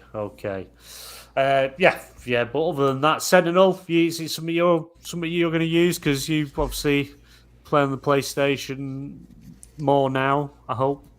I mean, it's not something I really thought about before, but the fact that I can if I want to, that's great. I know XBN, we have our own Discord, and the fact that you can have this, and like Ash said, you can be playing different games, but you can all be through the chat through your system. That's great. It's great to have, and I'm sure as I get used to it, as I see how other people are really using it, I'll probably use it more too. It's great that PlayStation gives you this option. One of my biggest gripes, obviously, with Xbox is that they don't let you do the YouTube thing, like you can't live stream on YouTube. And, of course, you can on PlayStation. So having another thing like Discord where you can, link it to your console and you can be chatting with people on your Discord, it's great. It's great to have. Yeah. It's definitely something. It's good to have, and hopefully we will see some better integrations as time goes on with other software. But right, we'll move on to the last topic. That was just a small one, really, but it's interesting to know if anyone does only play PlayStation and have friends on other consoles. You can now all talk together while playing games, because a lot of games now has the cross-platform, cross-play and that, so you'll be able to play games as well. Right, last topic. I thought I'll save this one for last. Sony blasts Microsoft's Xbox Activision deal with a range of bizarre claims. This comes from Jez Corden over at Windows Central. The UK competitions regulator, known as the CMA, just published its latest round of responses from Microsoft and Sony in regards to the big Activision deal. Microsoft is trying to purchase Activision Blizzard for a mammoth $69 billion, even though if it was at 68.9, I think they just rounded it up to make it easier. Competition regulators across the world have been examining the deal and what impacts it could have on the video game industry. The vast majority of parties involved are in favor of the deal, including Activision shareholders, labor unions, and even Microsoft's competitors like Nvidia, Tencent, and one notable exception, of course, is Sony. PlayStation, which has been putting out a lot of the stops and trying to get the deal blocked. As part of the regulatory process, the CMA just published some of the responses from Microsoft and Sony. Microsoft have offered Sony an unprecedented and legally binding 10-year deal for Call of Duty, complete with content and feature parity. Microsoft has also offered the same deal to Steam for PC, NVIDIA GeForce Now, cloud gaming, and Nintendo Switch, all of which currently lack the popular shooter. Despite being legally binding with Office of Third-Party Oversight, something Microsoft had to do with LinkedIn in the past, Sony still isn't happy. Sony claims that Microsoft hasn't made any attempt to engage with it over the details of the deal, which is odd considering Microsoft repeatedly and publicly has offered the legally binding deal to Sony for Call of Duty. In the intervening period, Microsoft has not shown any real commitment to reaching a negotiated outcome. They have dragged their feet, engaged only when they sensed the regulatory outlook darkening, and favoured negotiating with the media over engaging with SIE. And I can't read anymore because my phone's just crashed and I can't get the rest of the article. Well, that's screwed, that one. Hang on 1 second. So my phone's crashed. I've only got a bit of it stuck on the screen, but the main comment that was made by Sony really was Sony has bizarrely claimed that Microsoft will intentionally introduce bugs into the PlayStation versions of Activision games to undermine its business. The claims made by Sony, accusing Microsoft of not actually engaging them, which I think it was both Activision and Microsoft came out and said so. Uncle Jimmy refused to answer the phone to him. Just wouldn't pick up. He was, too busy with the regulators or whatever he was doing, and now making accusations that Microsoft are going to intentionally bug the game, crash the game, make it run like utter crap on the console. Go on, Luke, we'll go to you first. I know you're dying to talk about acquisitions and that. I can hear your heart beating, racing for it. Yeah, I love it. Yeah, I mean, I read. It's cool that they published them today, actually. So they published Sony's response to the remedies, and then also Microsoft's response to the remedies proposed by the CMA, I should say, not the remedies, because we don't know what they'll be yet. So yeah, I read both of those earlier this afternoon, and it's just, I mean, it just is what it is at this point, isn't it? I think. I think it's just a bit frustrating now with people kind of getting themselves whipped up over it. You know what I mean? What will be with this deal is what will be, whatever the regulators decide, and then whatever Microsoft do or do not attempt to do after that is up to them. So there's no influence that we can have on it, or that anybody can have apart from Microsoft. The lawyers, Sony and their lawyers, and the regulators, essentially.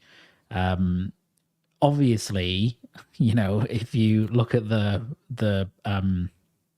responses to the remedies, Microsoft are very much in the camp of, we don't agree, CMA, with any of the remedies you proposed, and we think behavioural remedies would be absolutely fine.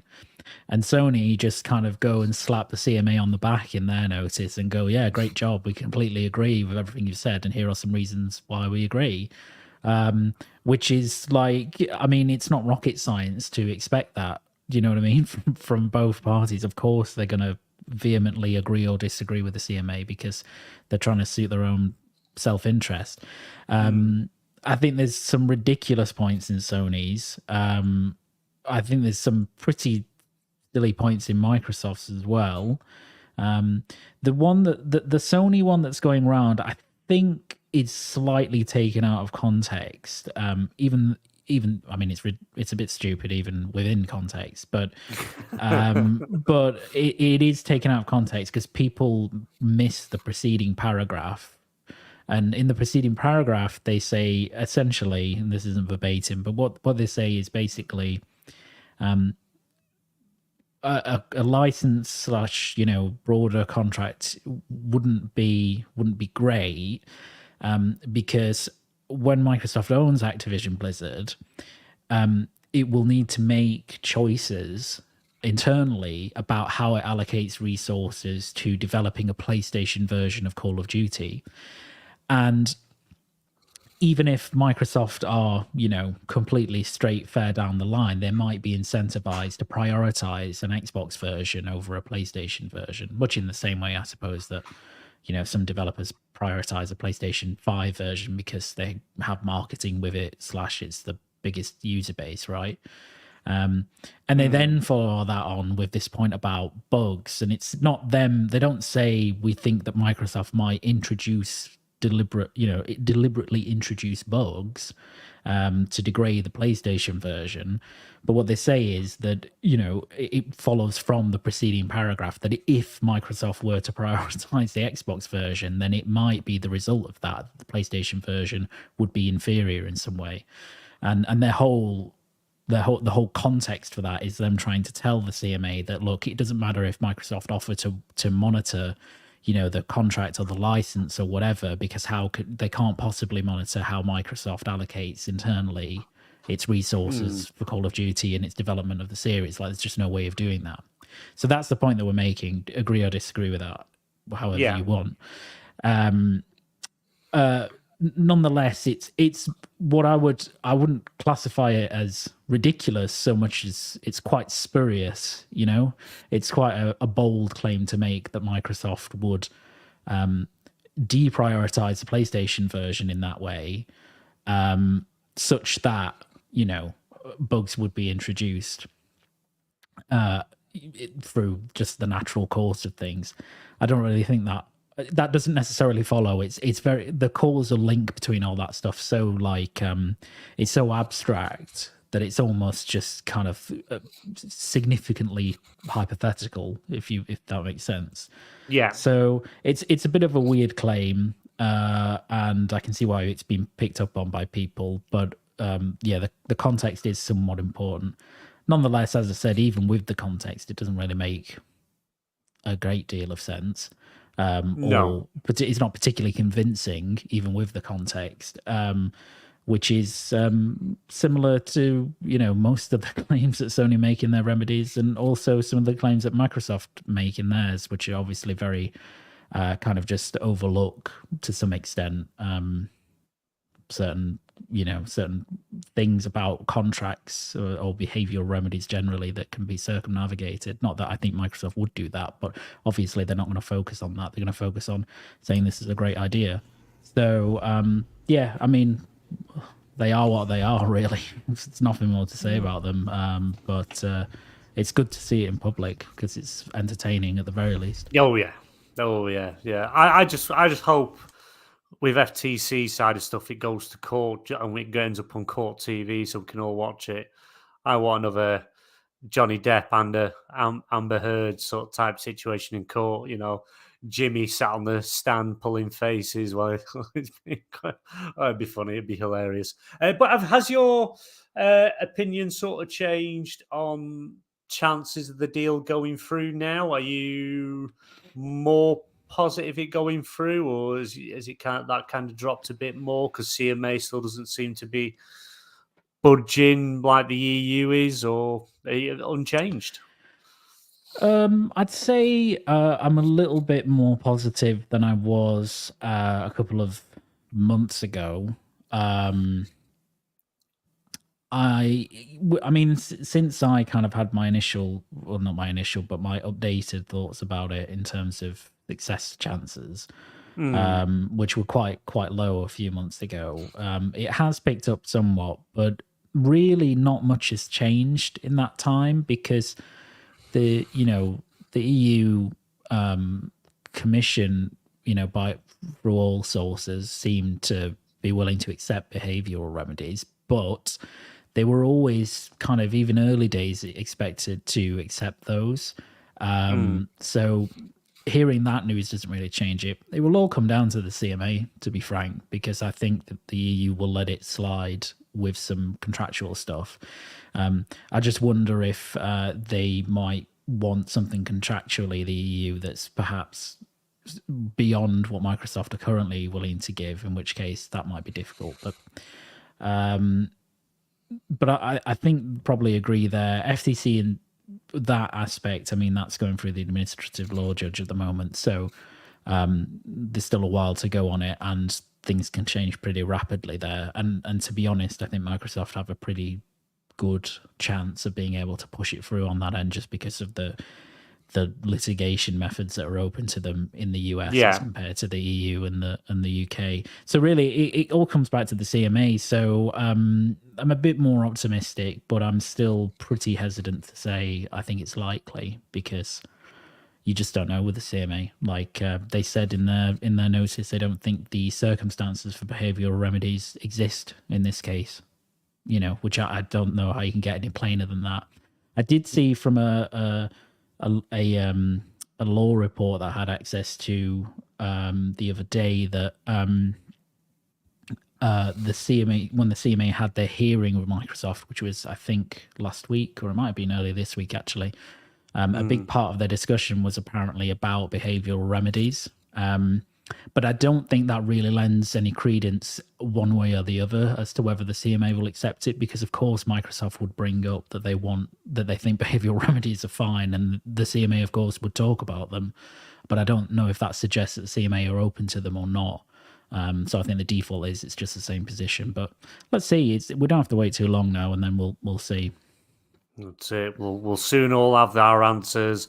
Did Jim defend us? Has he protected us PlayStation gamers and saved us from Microsoft taking over the world? Or does it go the other way? We'll soon find out. Sentinel, well, what about yourself? Obviously, with what Luke said, putting stuff a bit more context, do you think is his PlayStation just trying to last attempts to, send more than PS5s and PSVR2s over to the CMA to keep in their good graces? Does Uncle Jimmy need to do a bit more dancing and less crying to win him over? Well, I think, I think Jim Ryan needs to stop trying to prevent this from going through. And he needs to extend his hand and say, okay, Phil, let's do business. That's what he needs to do. Because the biggest problem that PlayStation has, and keep in mind, I love the brand. I've been a fan of the brand for over 20 years. The biggest problem that the brand has is Jim Ryan is a great businessman, but he's not a gamer. So it's kind of like if you have someone running a seafood joint and they don't like seafood, how the hell are they going to know what's good and what's not as far as what's on the menu? That's why Jim Ryan doesn't really understand how gamers think, and he doesn't really care. He runs it like a business. He doesn't run it like a game company. And he absolutely needs to run PlayStation like a game company. Part of that is whenever your competitors say, hey, 10 years, the most profitable first-person shooting game on the planet, we want to ensure that for 10 years, guaranteed, it's going to be on your platform. You don't cry and whine and moan about it. You shake his hand. And you say, okay, let's go hash out the details. Then you have things like some of those older Call of Duty games will be on PlayStation Plus, just like they'll be on Game Pass.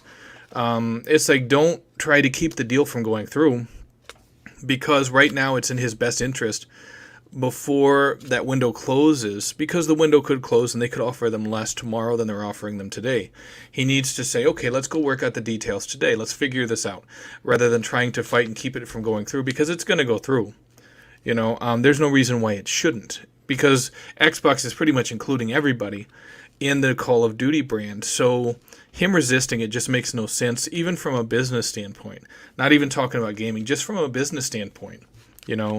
I understand that probably the board of directors has expressed to him that they don't want this deal to go through, but I mean, if that's the case, then if the board of directors could be replaced, I say it would make sense to replace them, because they don't have the wants and needs of their customers at heart. It's like they're not prioritizing them. It's kind of detrimental to the whole situation. It's prolonging it. It's like it just doesn't make any sense. You have guaranteed 10-year Call of Duty games on your console. And them saying, oh, it's going to be, the Call of Duty games on our consoles, it's going to be sabotaged or this or that. That's a piss poor excuse. That's it's like that just makes no sense, because it's like Microsoft is investing $67 billion, right? And if they're putting it on PlayStation and they're putting it on Xbox, and I want because everyone's talking about Game Pass. So think about it like this. Let's say someone has a PlayStation 5 and an Xbox Series X, right? And they can play it on PlayStation, or they can play it on Xbox through Game Pass, and they subscribe $5 a month. So they play Call of Duty. Call of Duty campaigns are like 5 or 6 hours anyway. So you play it, you paid for the $5 on Game Pass, and then you're like, okay, I'm done with it. Versus you buy it on PlayStation for $70. So which one makes more sense? For them to make $5 on Xbox or $70 on PlayStation? It makes no sense to say that they would sabotage that version. I mean, hell, if anything, they're going to want the PlayStation version to be better than the Xbox version, because it's guaranteed $70 and it will not be on Game Pass, because PlayStation doesn't have Game Pass. So that whole argument goes right out the window. They want PlayStation's version to be spectacular so that people part with their $70, because they want that $67 billion back. Microsoft isn't investing it just to throw it into the wind. They want that money to come back through people investing in their brands, and that includes buying high-quality Call of Duty titles on PlayStation. Yeah, that's a fair comment. Plus, obviously, Microsoft have also offered in this 10-year deal to put it in the PlayStation Plus subscription service as well, if they want it, because it's running Game Pass. I'd say in a way that's an incentive, but obviously PlayStation might look at it as, well, it's not really an incentive, because we want people to spend the $70, because we want our, we want the 30% cut out of it, because obviously it's probably where they make a lot of money. I can't remember what show I was listening to today, and they were sort of saying that probably Microsoft does the same. A lot of the money they're making off these 30% cuts are just going straight back into game development to help work on the, first party games, or, more games for Game Pass or PlayStation Plus. So, and you look at Microsoft's budget versus Sony's budget. Microsoft is the parent company of Xbox. Sony is the parent company of PlayStation. Microsoft has so much more money. So if they're making less money back, it's not going to be as critical of an issue for Microsoft as it is for Sony, for PlayStation. They're going to need it to be more profitable on PlayStation so that Sony feels like it's a mutually beneficial partnership. Yeah. I suppose it's Jim Ryan's doing his job by fighting it to the bitter end. I do still personally think that the deal's going to go through. A bit less so, like say from 6 months ago, but I still do think that we are going to see the deal go through. But we'll just wait and see. What about yourself? Where are you? Are you more for it going through? Is your percentage wise increased, or are you still about the same as you were a couple of months ago? I'd say we're probably at about 85% of it going through, and keep in mind, anytime there's any type of PlayStation made a lot of claims, and I'm glad to see that that's going to come out in court, because it's like anytime you make a claim like that, there is a good chance that you are going to have to back it up with facts, with evidence in court, and of course that's what the judge said. So it's like PlayStation shouldn't have made any of these claims unless they could back up everything in court, everything that they were claiming. They shouldn't have just assumed that, we're going to be able to say this or say that, and a judge somewhere isn't going to say prove it. Now, of course, Microsoft is a huge company. They've historically, the United States government has given Microsoft a lot of shit through the years. So obviously, they have honed and refined their legal, how they approach legal battles. And I think they were much more prepared for this than PlayStation was, because PlayStation didn't expect it to end up like this, where a judge was saying, hey, But I feel like the Microsoft legal team knew what they were going to ask for. They just had to wait for the right opportunity. And because of that, essentially it could catch PlayStation with their pants down, because they were making these wild claims and now they're having to prove it. Yeah, Yeah. No, that's very fair comment. Ash, you've not. We haven't had your rant this week so far. Probably saving it for tomorrow. But what do you think? Is this? Are you more positive, less positive on the deal going through? Comments made by Sony. Do you think they hold any weight at all, or do you think just Jim Ryan's getting a bit upset? Honestly, I think Right, these are the most stupid comments they've made so far. Like the whole we're gonna get to the last boss and then they're gonna bug it out. It's gonna glitch away. They're gonna screw PlayStation players over, so everyone buys Xbox. That sounds like you're having a fight with your ex. It's getting a bit petty. Whereas before, admittedly, a lot of it was a load of tosh, but it made more sense. It was a better argument. It feels like, do you know when you see people argue, literally like that Johnny Depp case where it started off sort of serious, and then by end they were laughing at each other's legal support when they were just getting stuff, when they were shouting hearsay to their own blooming objections to their own blooming case, and then they're this is where they start bringing in the weirdos, and they're like, oh, this is Uncle Jim's neighbour's sister's brother, and he's going to put some evidence about what's going on. And he says that they're going to glitch it out and stuff, and he happens to smell like piss and have a tinfoil hat on. But it's just funny. I love listening to it. I'm getting a bit bored of it now. I want it to either go through or not, because it's, no matter what happens, it's detrimental to Xbox. It's been detrimental to Xbox. There's definitely put the back burner on probably other projects, other possible acquisitions, all sorts of stuff. I think they're holding stuff back because they're trying to look like the underdog, and they can't be like, oh, we're poor Microsoft. We've only got 3% of the market share, when they're pumping out all sorts of cool stuff. So it's detrimental to me as a gamer. I want the best of the best. I want everything. Stop holding it back. Buy more people. This Activision deal is just holding it all up. But that whole thing from PlayStation about glitching and putting the worst version out and stuff is a load of shit.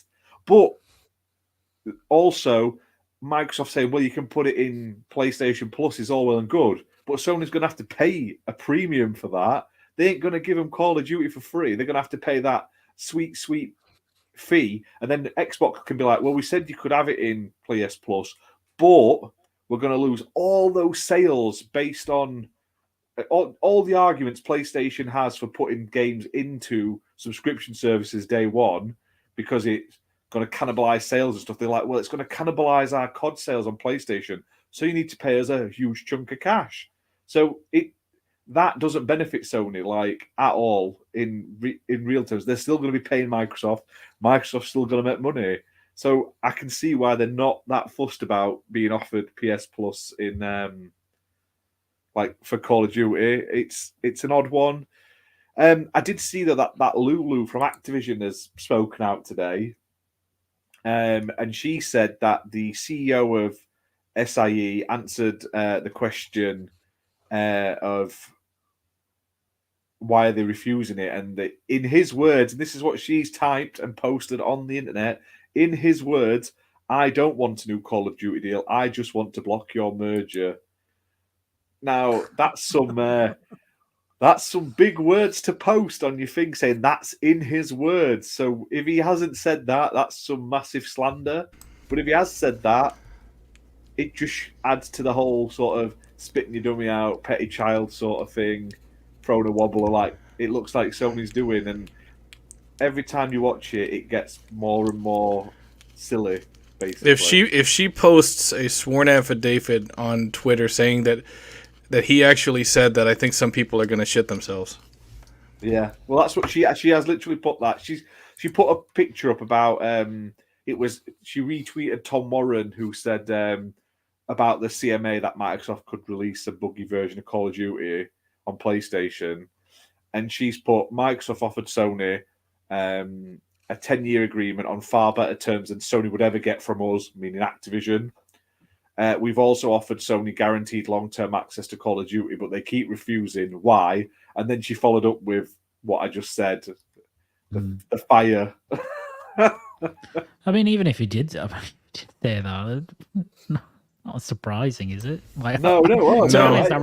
I respect it more for him to just be like, look, I'm not interested. I mean, that's what he's. Look, he's a director of SIE. It's in his duty. It's his duty. It's his legal duty to do things in the best interest of the company. And the Microsoft buying Activision is not in the best interest of Sony. No matter which way you spin it. So, I think he's just fulfilling his fiduciary duty, saying, I don't want another deal. I just don't want this to happen. Fair play. Even bringing in cousin Jimmy Jr., who stinks of piss and wears a tinfoil hat. Yeah. That's what it's like, though. It's stopping to be about the facts. I don't think it was ever really about the facts, but it sounded more like official and sort of like business-like. And now it's starting to get to like two drunk dads fighting at a fucking sports game. It's getting pathetic now. All right, you know what? At E3 this year, Phil Spencer and Jim Ryan need to like fight each other inside a fucking one of those hot tubs or some shit. Just duke it out. Yeah, it's like that hot tub keeps getting drunk at the football games. Yeah, those inflatable fucking tubs. You know what I'm talking about, the inflatable things they got on Twitch. Just gladiators. Yeah, they just need to like duke it out. Whack the shit out of each other. Yeah, there you go. Or we do it a bit more. We both give them those the Klingon swords, and they fight to the death. The winner gets COD. There you go. The thing is, Jim Ryan would win this. He'd win any battle with Phil Spencer because Jim Ryan is completely ruthless.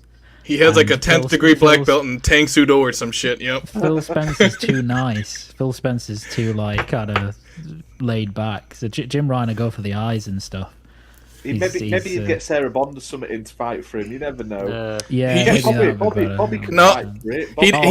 Bobby and Jim Ryan would have a proper scrap. Yeah, they'd have a. He'd have Todd Howard. I call that one. Bobby's into sexual assault. He'll fucking rip Jim Ryan apart. I think Bobby would win that, actually. He'd have Todd Howard in there because Todd Howard can walk on water, so it'd be a lot easier. Todd Howard would come in at 24 frames per second across Jim Ryan. 4K 60, baby. 4K 60. It's coming. Right. All you non-believers, I'll have all your apologies in writing. Thank you. Right. Wow. I think that's enough CMA talk. Obviously, we're running over our usual time. So let's play video game 20 questions, seeing we have 4 of us on the panel. For anyone that doesn't know the rules of 20 questions, the panel has 20 questions to guess the game that I have written down here. The last question has to be the name of the game. If they ask a game and it's wrong anytime through the questioning, they automatically lose. Not allowed to use phones, computers. Got to use that old noggin there to dig deep into your mind palaces to figure out what this game is. And I can only answer yes or no. If there's something a bit sticky, I can be a bit lenient on it, and I've got all my information sent and all before we go back onto the BioShock, not being sci-fi crap. Yeah, I'm still traumatized from the BioShock episode. Don't worry. I've got all the info that I need. I've researched it. I should be fine. So without further ado, I'll tell you what, let's knock that off now. Let's get all those beautiful people back up. So let the questioning begin.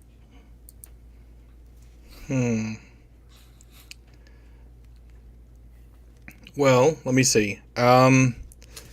Was this game released on traditional consoles or handheld consoles? Well, I can only answer yes or no. Okay. So I don't think that's going to help you. Okay, well, all right. So was this game released at all on handheld consoles? No. Good. Very good.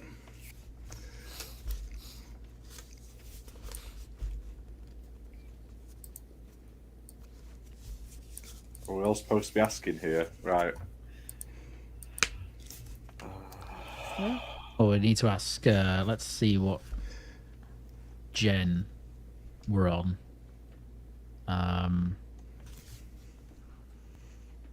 What are we, 10th gen? Yeah, I'm trying to think what gen we are on. Because I think 8th gen is I think 8th gen is PS3. So okay, well, if that is correct, is it a game from Gen 8, i.e. PlayStation 3, Xbox 360? Yes. Cool. Okay, that narrows it not down Marvel to like Snap. 5,000.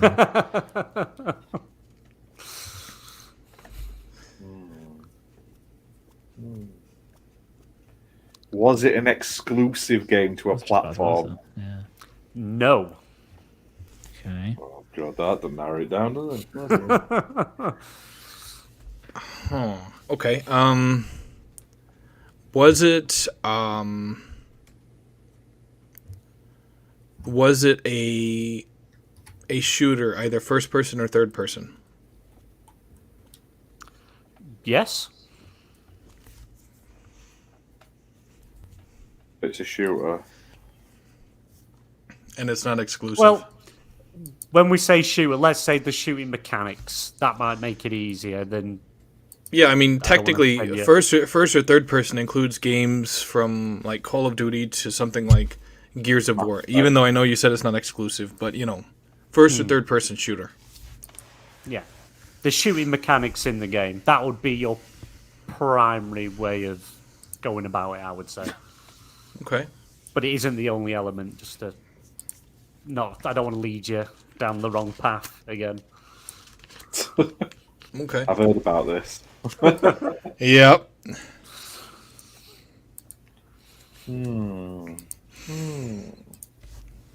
Is it a game in a franchise? The multiple No. games? Okay, so it's a one-off.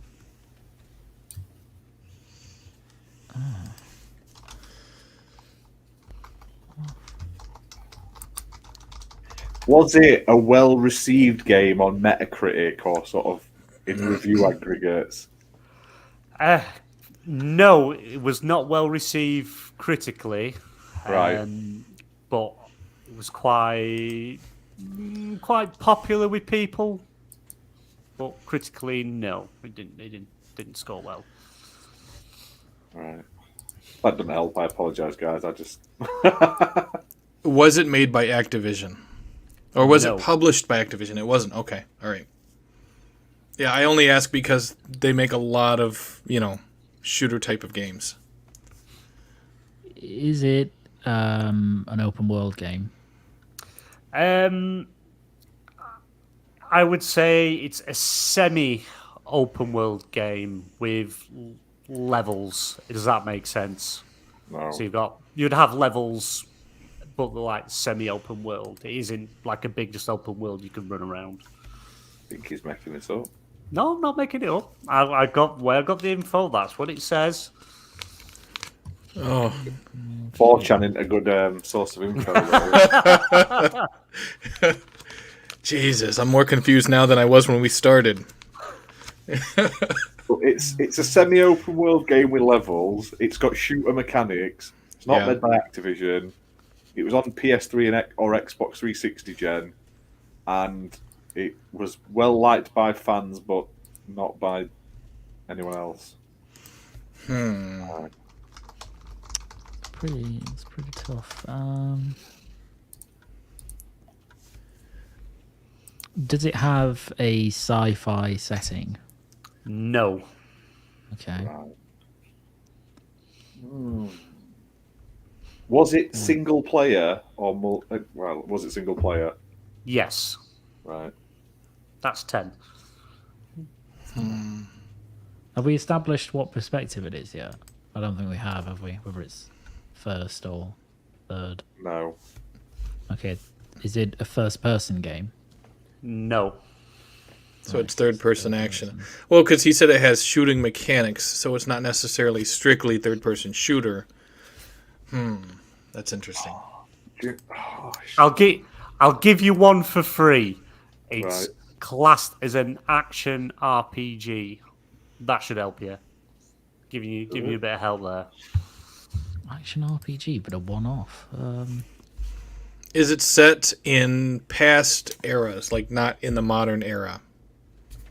No. Okay, so it's a modern setting. Modern for the times that it came out. Modern for the times it came out. Yeah, I mean, It's an older game. Contemporary.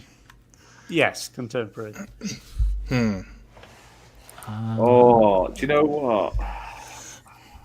It's a game a lot of people have been on about wanting to see come back. I want to take a guess what it is. Yeah, I wouldn't, because if you're wrong, you lose. I know. Was it developed by one of Xbox's current dev teams? Yes. I think I know what it is.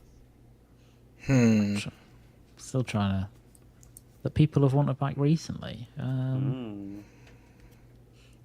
I think I know what it is, but I don't want to say it yet because I don't want to waste a guess. But well, just lead down where you want was them it to published go. by Sega? Yes. That's 19, so this is going to be a guess. Shall I guess it? Yeah, I think I know. Yeah. Is it Alpha Protocol? Yeah. It's Alpha Protocol. By, Released 28th of May 2010. Developed by Obsidian Entertainment, published by Sega. Nice. Surprise.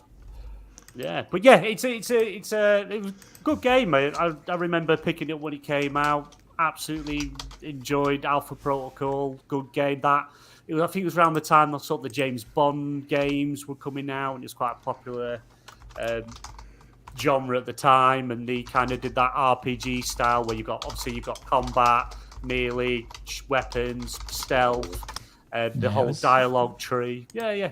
But it was kind of crap actually, but it had a lot of. It fell into the Rise, Son of Rome / Order 1886 bucket, which is that it wasn't actually very good, and people who say otherwise are full of shit. But they all had really good potential, particularly if they had a sequel. You know what? Yeah. For one of these 20 questions, I'm going to pick like a mobile game that was only released in Indonesia in like 1995 or some shit. Be like, go ahead and guess it now. Well, I went for a game that I thought would be. I didn't want to do an exclusive. Wanted something multi-plat, something a bit older that we all sort of knew. So, that's 20 questions, guys. You got it on the last guess. Well done. Thank you everybody for joining us this evening. I'll tell you what, something. Not once have I mentioned it. So let me do that. Gaming, thanks Finber, thanks Redders. Obviously Luke Steele, you're here. Who else have we got? Thanks Timmy for popping in. I saw someone else that I haven't seen someone there. They're called Super. Yeah. Super, yeah, thanks for popping in. UK Dazarus, what? Thanks for coming in. It's been a bit of fun show. Glad that everyone that joined and watched. This goes straight onto YouTube after the show, so if you need to catch up, feel free, tell your friends, tell your family. Just go and tell random strangers, flash them to get their attention, and then say, hey, check out the PSN Party Podcast on the XBN network. You may get arrested afterwards.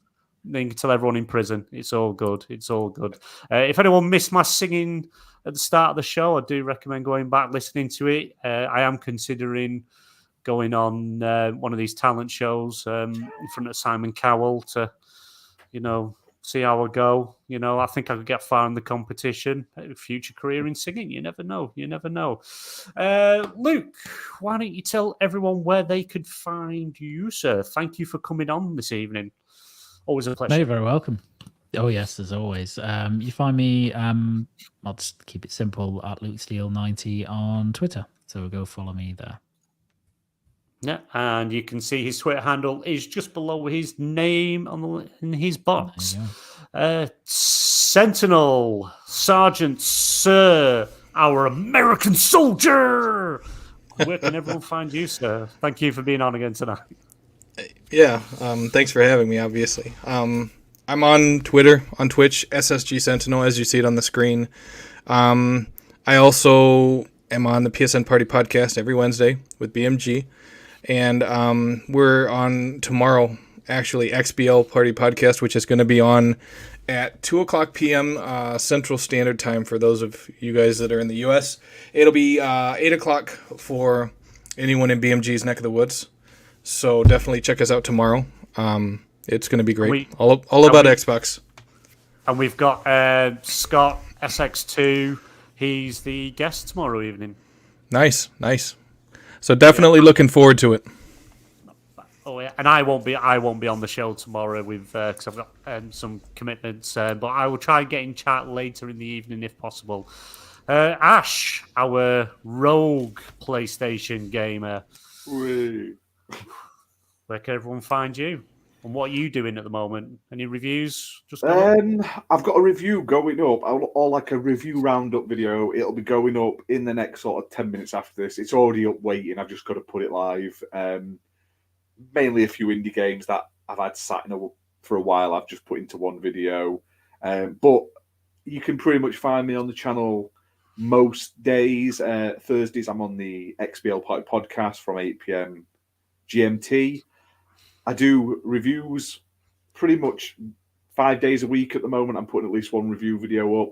And I have started doing some live streams. I've been doing Octopath Traveler 2. I will be doing some more very soon on the channel. It's just fitting it all in around the podcasts and other stuff. You can find me on Twitter. I'm _ Ghostbuster with a 0 instead of an O. But I am also I'm basically the person who runs the XPN network Twitter, so you'll probably see me posting there more than anywhere. And like I say, yeah, just floating around. That's it, really. You can see me eat random horrible foods and weird Japanese foods on a Saturday if you're a channel member as well. Got another one going up because I just can't get enough of eating weird Japanese snacks at the moment. So. And that's it. Yeah, if you would like to support us over on the XPN network, you can join as a channel member for only 99p, where you get exclusive videos, content, see stuff before it goes out to everyone else, and help us direct where you want things to go, what you want to see, what you take part in polls. All this stuff is coming and over on the website. But other than that, thank you everyone for joining us this evening. Thank you, chat, and thank you for everyone watching and everyone that's going to be on catch up. Good night, and make sure you say all your prayers to Jim Ryan in this time of need of the everything going on with the Activision. Good night, everyone. See you later.